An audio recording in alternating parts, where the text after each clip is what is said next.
Hello student. Now today we start our new chapter number 7 money.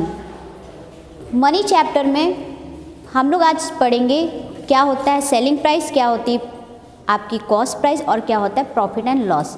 ठीक है, क्योंकि इस चैप्टर में हमें जानना है कॉस्ट प्राइस, सेलिंग प्राइस के बारे में, प्रॉफिट एंड लॉस। क्योंकि देखिए एक line, each transaction usually has 3 components. हर एक ट्रांजेक्शन के लिए 3 कंपोनेंट्स इंपॉर्टेंट है। एक क्या है आपकी कॉस्ट प्राइस, एक क्या है आपकी सेलिंग प्राइस और थर्ड क्या है आपका प्रॉफिट एंड लॉस। ठीक है बेटा, तो कॉस्ट प्राइस क्या होता है, मान लीजिए कोई बिजनेसमैन है, बिजनेस कर रहा है किसी चीज़ का, कपड़े का व्यापारी है वो। अगर वो कपड़े का व्यापारी है तो वो क्या करता होगा, होलसेलर से कपड़े को खरीदता होगा। ठीक है, जो वो कपड़े खरीदता, मान लीजिए वो कपड़े खरीदा, कोई एक ही कपड़ा वो ले रहा है 500 रुपये में। ठीक है, 500 रुपये में ले रहा है और फिर वो क्या हो गई, जो वो 500 रुपये में खरीद रहा है तो उसकी कॉस्ट प्राइस कितनी हुई, 500 रुपीज़। ओके, फिर अगर उसको वो सेल करता है, क्योंकि जो बिजनेसमैन होते हैं जो कॉस्ट प्राइस होती है उससे सेलिंग प्राइस उनकी डिफरेंट होती है, क्योंकि वो क्या करते हैं उसमें कुछ मनी ऐड कर लेते हैं जिसको वो सेल, उतनी मनी से ही वो सेल करते हैं, तभी उसमें उनको प्रॉफिट एंड लॉस मिलता है। ठीक है, तो वो 500 रुपीज़ का कपड़ा है और उसने सेल कितना किया, मान लीजिए उस सेलिंग कर रहा है 700 रुपीज़ में, तो 200 रुपीज़ उसको प्रॉफिट हो रहा है। तो इसमें क्या है, आपको ये जानना है बेटा कि कॉस्ट प्राइस क्या है, जो इसमें जिस लागत पे वो खरीद रहा है वो उसकी कॉस्ट प्राइस हुई, और जिसमें वो बढ़ाकर बेच रहा है, मतलब जिसमें वो सेल कर रहा है वो उसकी क्या हो गई, सेलिंग प्राइस हो गई। अब हमें जानना है कि प्रॉफिट एंड लॉस होता क्या है। अगर उस बिजनेसमैन का जो कॉस्ट प्राइस है, कॉस्ट प्राइस में ही, कॉस्ट प्राइस से सेलिंग प्राइस अगर बड़ा हो रहा है, ठीक है, जो सेल हो रहा है सेलिंग प्राइस बड़ा हो रहा है तो वो उसकी क्या हो गई, प्रॉफिट। लेकिन अगर सेलिंग प्राइस और कॉस्ट प्राइस में क्या है, जैसे कॉस्ट उसकी कम में है, सेलिंग प्राइस ज़्यादा है, लेकिन कॉस्ट प्राइस के अकॉर्डिंग भी उसको मनी नहीं मिल रही है, यानी उतनी इनकम उसकी आ नहीं रही है, तो वो उसकी क्या हो गई, लॉस। ठीक है, अगर वो कॉस्ट प्राइस के हायर प्राइस में बेच रहा है तो उसको प्रॉफिट होगी, और अगर वो कॉस्ट प्राइस के लोअर प्राइस में वो चीज़ सेल हो रही है तो वो उसकी क्या हो गई, लॉस होगी। तो इसी तरीके ये हमारा क्या हो गया, cost and profit and loss. Okay, अब नेक्स्ट देखिए, profit is equal to the difference of selling price and cost price when selling price greater than cost price. अगर सेलिंग प्राइस ग्रेटर होगी किसकी, कॉस्ट प्राइस की, तो उसकी क्या होगी, प्रॉफिट होगी। ठीक है, loss is equal to the difference of selling price and cost price and selling price when cost price greater than selling price, तो उसका क्या होगा, लॉस। और अगर, क्योंकि इस चैप्टर में हमें क्या देखना है कि किस तरीके का फॉर्मूला हम लोग यूज़ करते हैं। ठीक है, अगर प्रॉफिट निकालना है तो selling price minus cost price, और अगर लॉस होता है तो cost price minus selling price. ठीक है, इसको हमने समझ लिया है कि ट्रांजैक्शन हमारे 3 तरह से, 3 कंपोनेंट्स इंपॉर्टेंट है, क्या है, selling price, cost price, selling price और प्रॉफिट और लॉस। अब देखिए सेलिंग प्राइस में बेटा देखिए, इन केस ऑफ प्रॉफिट, अगर प्रॉफिट की केस होगी तो उसमें क्या होगा, कॉस्ट प्राइस प्लस प्रॉफिट हो जाएगा, और सेलिंग प्राइस अगर हम निकालना इन केस ऑफ लॉस। ये सारे फॉर्मूला हैं, आपको याद रखना है, क्योंकि इसके आगे अगर हम क्वेश्चन जब अभी सॉल्व करेंगे तो आपको ये सारी फॉर्मूले की ज़रूरत पड़ेगी। Okay, cost price minus loss, तो वो भी किस केस में होगा, इन केस ऑफ लॉस। अगर हमें परसेंटेज ऑफ प्रॉफिट निकालना है तो परसेंटेज ऑफ प्रॉफिट निकालने के लिए क्या है, profit upon cost price multiply 100%। ठीक है, उसी तरीके परसेंटेज ऑफ लॉस निकालना है तो loss upon cost price multiply 100%। तो ये हो गया इसका क्या, percentage of profit and percentage of loss. अब नेक्स्ट हम देखते हैं क्या, अपना सिंपल इंटरेस्ट। सिंपल इंटरेस्ट निकालने के लिए हमें 3 चीज़ की बहुत ज़रूरत होती है। देखिए सबसे मेन 5 पॉइंट इसमें क्या है, एक पहला क्या है, प्रिंसिपल, सिंपल इंटरेस्ट के लिए।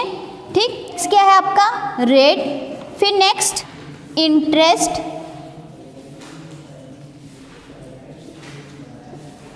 टर्म और टाइम, नेक्स्ट क्या है, अमाउंट। सिंपल इंटरेस्ट में कुछ टर्म है, इस टर्म में ये 5 पॉइंट हमारी इंपॉर्टेंट है। पहला क्या है, principal, rate, interest, term and time, एट क्या है आपका अमाउंट। प्रिंसिपल क्या होता है? आपका कैपिटल होता है ना, जो आपका कैपिटल होता है वही आपका क्या है? प्रिंसिपल। फिर रेट यानी उसकी जो दर होती है उस दर के अकॉर्डिंग आपको बताया रेट क्या होता है? परसेंट ऑफ कैपिटल होता है, परसेंटेज ऑफ कैपिटल होता है, वो क्या है? उसकी रेट है। इंटरेस्ट क्या है? कितना परसेंट इंटरेस्ट लगा है, जो उसकी ब्याज होती है वो। फिर टर्म ऑफ टाइम मतलब कितने टाइम पीरियड, जैसे 2 ईयर्स, 4 ईयर्स, 6 ईयर्स, ये सारी चीज़ें उसमें आती हैं। फिर अमाउंट, उसका एक एक्चुअल अमाउंट, इंटरेस्ट, सारी चीज़ें लगाकर जब हम उसको ऐड करते हैं तो उसका क्या अमाउंट है वो बताना है। ओके, तो ये हो गई इसकी सिंपल इंटरेस्ट का फॉर्मूला। अब बेटा देखिए, मतलब सिंपल इंटरेस्ट का टर्म, अब इसमें फॉर्मूला हमें यूज़ करना है। तो simple interest equal to P multiply R multiply T upon 100। ठीक है, तो सिंपल इंटरेस्ट को हम I से इंडिकेट करेंगे और इसका फॉर्मूला होता है principal multiply rate multiply time upon 100।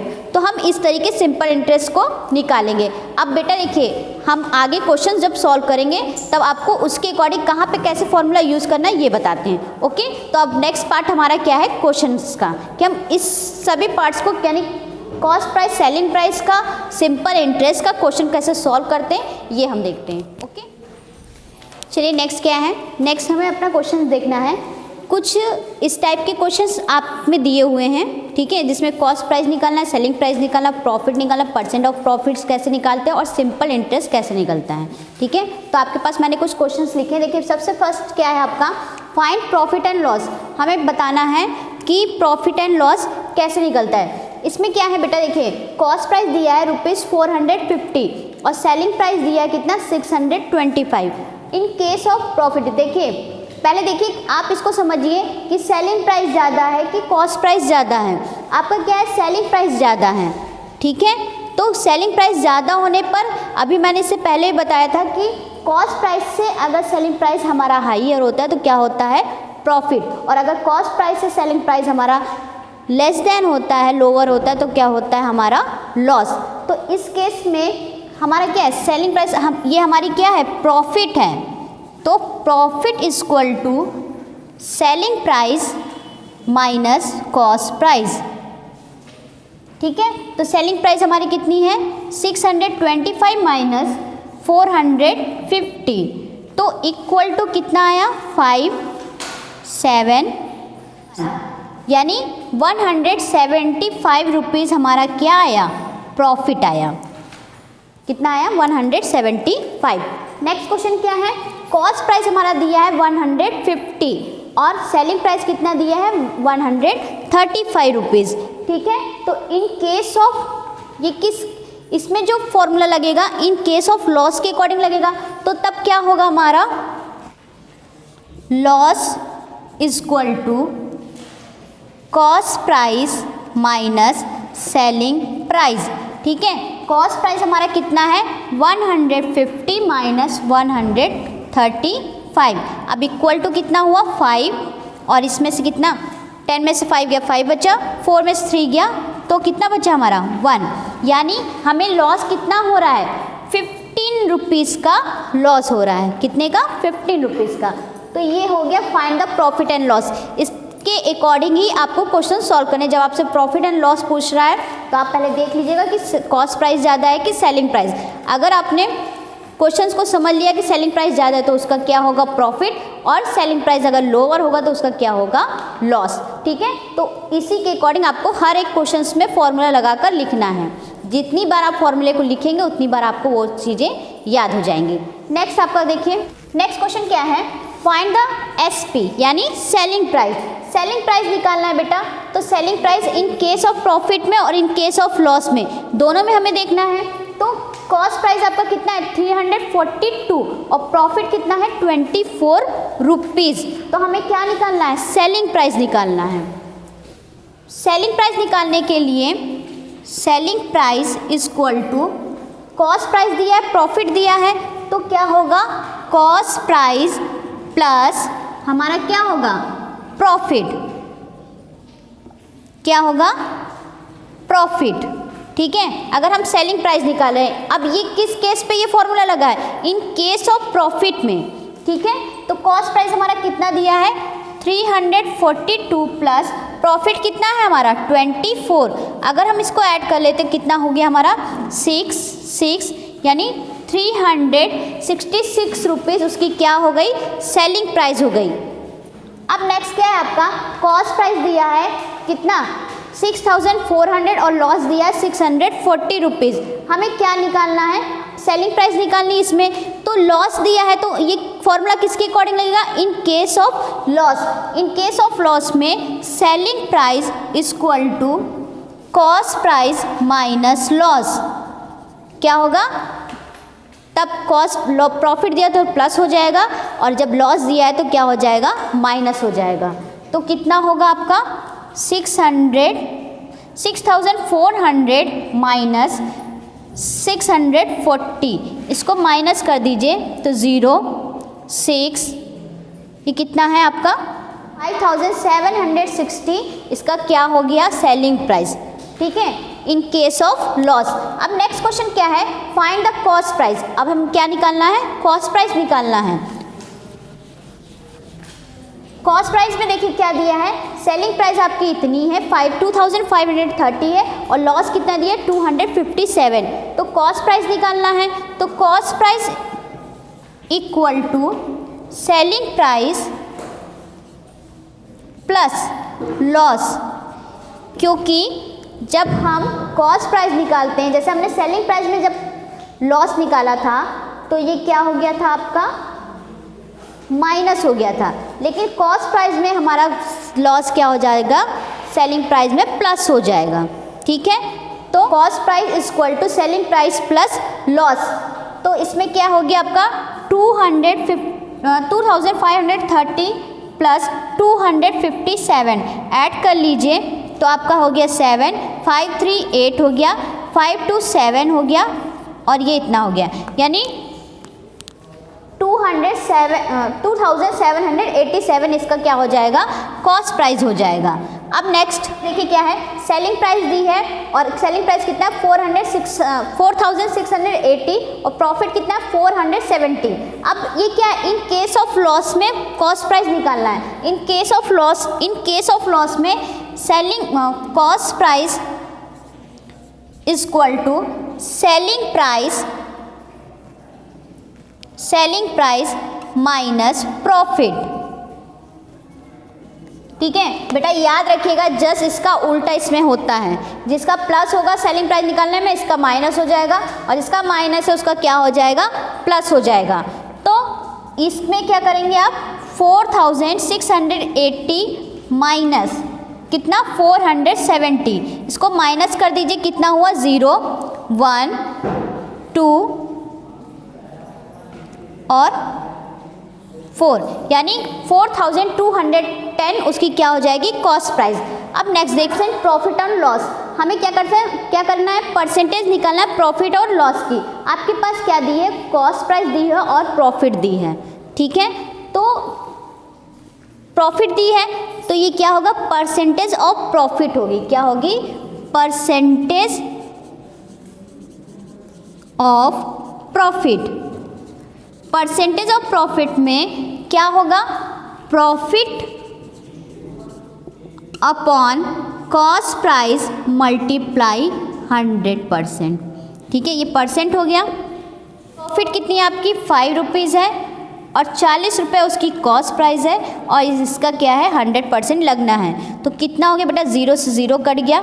ये कितना हो गया 50/4 यानी आप डिवीज़न दे लीजिए 4 1 ज़ा 4 1 4 2 ज़ा 8 2 डेसिमल लगाएंगे 0 बढ़ जाएगा 4 5 ज़ा 20 यानी कितना हो जाएगा 12.5 उसकी क्या हो जाएगी प्रॉफिट परसेंटेज ऑफ प्रॉफिट हो जाएगी। तो इस तरीके हम इसको भी सॉल्व करेंगे। अब नेक्स्ट क्या है इसी तरीके हम इन केस ऑफ लॉस में भी कर लेंगे। कॉस्ट प्राइस आपके पास दी होगी और अगर वहाँ लॉस होगा तो लॉस का फॉर्मूला लगाकर आपको उसको सॉल्व करना है। सिंपल इंटरेस्ट है। सिंपल इंटरेस्ट हम कैसे निकालते हैं मान लीजिए आपके पास प्रिंसिपल दिया है 12,000 रेट है 8% का टर्म है 7 ईयर्स का। तो हमें सिंपल इंटरेस्ट निकालना है और उसका अमाउंट निकालना है। निकालना है। तो कैसे निकालेंगे? सिंपल इंटरेस्ट का मैंने अभी फॉर्मूला बताया कि I equal to P multiply R multiply T upon 100, यानी प्रिंसिपल दिया है कितना 12,000, रेट कितना है उसका 8% और टाइम कितना है 7 ईयर, अपॉन कितना हो जाएगा आपका 100। अब इसे सॉल्व कर लीजिए, सॉल्व करेंगे तो कितना आ जाएगा 6,720। तो वो उसका क्या हो गया सिंपल इंटरेस्ट, लेकिन उसका अमाउंट भी निकालना है। तो सिंपल इंटरेस्ट में अमाउंट निकालने के लिए क्या होगा, amount equal to principal plus interest. ठीक है, तो प्रिंसिपल आपका कितना है, प्रिंसिपल है आपका 12,000 प्लस हम क्या करेंगे इंटरेस्ट इसमें प्लस कर देंगे तो हमारा क्या निकल आएगा, अमाउंट निकल आएगा। तो 6,720 इसका इंटरेस्ट हो गया। आप इसको प्लस कर देंगे तो बेटा आपका कितना हो जाएगा 18,720। तो इसी तरीके आपको सभी क्वेश्चन को सॉल्व करने हैं। ओके, तो ये टर्म मैंने बता दिया, मतलब किस टाइप के आपके पास क्वेश्चंस होंगे और उसको कैसे सॉल्व करने हैं। आप वीडियो को बहुत अच्छे से ध्यान से देखिएगा, तब आप उस क्वेश्चन को सॉल्व कर पाएंगे, कोई भी प्रॉब्लम नहीं होगी। कभी कभी इसमें क्या है, रेट पूछ लिया, टाइम पूछ लिया, तो आप क्या करेंगे उस रेट को लेते मतलब आर लिखते हुए चलते जाएंगे, आगे जब आप सॉल्व करने लगेंगे तो क्वेश्चन आपका सॉल्व हो जाएगा। कोई डिफ़िकल्टी नहीं है, वीडियो को बहुत ध्यान से देखिएगा तो आप सारे क्वेश्चन को सॉल्व कर पाएंगे। तो ये चैप्टर आपका कंप्लीट हो गया। Okay, thank you.